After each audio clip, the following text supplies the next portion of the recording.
32 কোটি টাকার খাম আনছি। পাতানহান্দির এমএলএ তো 20 কোটি টাকা আনছেন, 20 না 15 কোটি টাকা আনছেন।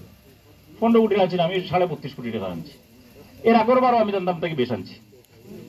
ওয়াটার সাপ্লাই স্কিম আমি দিন যতটা আনছি তার ডাবল আমি আনছি, আমি বহুত বেশি আনছি। আমি অডিটোরিয়াম একটা 36 কোটি টাকা আনছি দিলাম বাজার, আমি স্টেডিয়াম আনছি।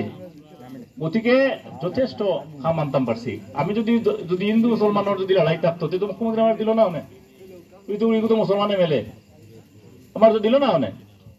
গতিকে খাওয়ার ক্ষেত্রে আমরা দেখি আর যে মুখ্যমন্ত্রী কমিউনিয়াল লাই মা তখন মাতিয়া বুট ও বুট ওগুন জমার আমার লিউ যে কয়েকদিন আগে অ্যাপয়েন্টমেন্ট হইল, টার্গেট ভোট গেটের অ্যাপয়েন্টমেন্ট হয়েছে নানি। কত মুসলমান পয়েন্টে ফুলিনতে চাকরি পাইছেন নানি। আমি তো দেখছি আমার কনস্টিটিউশনে বহুত মুসলমান পয়েন্ট ফুলিনতে পাইছেন, প্রায় 35% মুসলমান পয়েন্টে ফুলিনতে চাকরি পাইছেন। পুলিশও 36% মুসলমান মানে পয়েন্ট ফুলিনতে পাইছেন।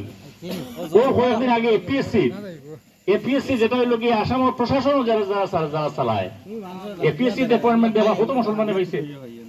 আমরা ভোট না দিয়ে যদি আমরা এগুলো পাই, যারা আমরা ভোট দিছি তারা দিছি নি, অত অ্যাপয়েন্টমেন্ট দিছি মুসলমানদের ভোট নিয়ে তো তারা অত অ্যাপয়েন্টমেন্ট মুসলমানদের দিছে না। খামর ক্ষেত্রে এই সরকারের